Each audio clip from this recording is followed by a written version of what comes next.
ناظرین ہیں ان کو بعض اوقات اس کے پس منظر کا علم نہیں ہوتا بالکل کہ یہ جو فلسطین کی سرزمین ہے یا شام کی سرزمین ہے اس کا پس منظر کیا ہے، مذہب کے ساتھ اس کا کیا تعلق ہے اور پوری امت مسلمہ کے ساتھ اس سرزمین کا کیا تعلق ہے۔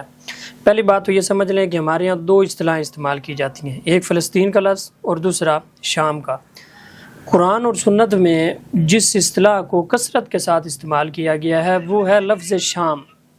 شام کا لفظ قرآن اور حدیث میں کثرت کے ساتھ استعمال کیا گیا ہے۔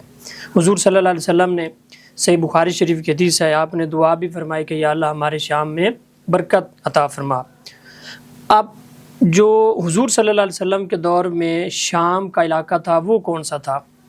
اس میں جو موجودہ شام ہے یہ نہیں تھا، جو موجودہ ملک شام ہے یہ تو 1946 میں آزادی کے بعد نقشے پر نمودار ہوا ہے۔ موجودہ شام جو ہے جو اس وقت میپ پہ ہے، ہاں جو اس وقت جسے ہم سیریا یا شام کہتے ہیں، یہ تو 1946 میں آزادی کے بعد نقشے پر نمودار ہوا ہے۔ حضور صلی اللہ علیہ وسلم کے دور میں یا حدیث مبارکہ میں جس شام کا ذکر کیا جاتا ہے تو اس میں موجودہ فلسطین آتا ہے، موجودہ اسرائیل کا جو ریاست ہے ملک ہے وہ آتا ہے، موجودہ شام اس میں آتا ہے، اردن ہے، لبنان ہے، جزیرہ قبرص ہے اور ترکی کا بھی کچھ حصہ۔ یہ سارا جو علاقہ ہے یہ حضور صلی اللہ علیہ وسلم کے دور میں شام کہلاتا تھا، یہ سارا علاقہ شام کہلاتا تھا۔ اس حوالے سے شام کے متعلق جو قرآن مجید میں آیات ہیں یا حدیث مبارکہ ہیں کثرت کے ساتھ ہیں۔ میں نے ایک حدیث بخاری شریف کی آپ کے سامنے رکھی جس میں حضور صلی اللہ علیہ وسلم نے ارشاد فرمایا کہ اللہم بارک لنا فی شامنا، یا اللہ ہمارے شام میں برکت عطا فرما۔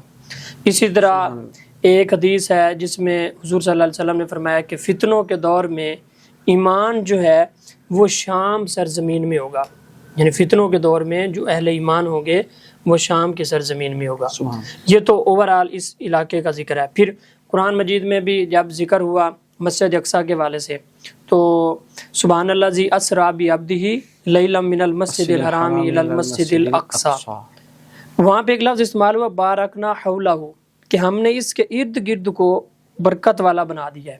تو وہ اس کا ارد گرد کتنا ہے، کون سا ہے جس کے متعلق برکت کا، تو وہ حدیث سے اس کی وضاحت ہو گئی کہ یا اللہ ہمارے شام میں برکت، یعنی وہ سارے یہ خطے جو ہیں جس میں اسرائیل، آپ نے ڈسکس ہاں یہ سارے کے سارے اس میں آتے ہیں۔ اچھا پھر یہ امت مسلمہ کے لیے یہ اہمیت کا حامل کیوں ہے؟ سب سے پہلی بات تو دیکھیں یہ مسلمانوں کا قبلہ اول ہے۔ بالکل ایسے حضور صلی اللہ علیہ وسلم نے 16 یا 17 ماہ تک اس قبلہ کی طرف منہ کر کے نماز پڑھی ہے، تو اس حوالے سے بڑی اہمیت کا حامل ہے۔ پھر یہ وہ مسجد اقصیٰ ہے جس کے متعلق حضور صلی اللہ علیہ وسلم نے ارشاد فرمایا کہ روئے زمین پر 3 مساجد ایسی ہیں، 3 جگہیں روئے زمین پر 3 جگہیں ایسی ہیں صرف جن کی طرف ثواب کی نیت سے سفر کرنا جائز ہے۔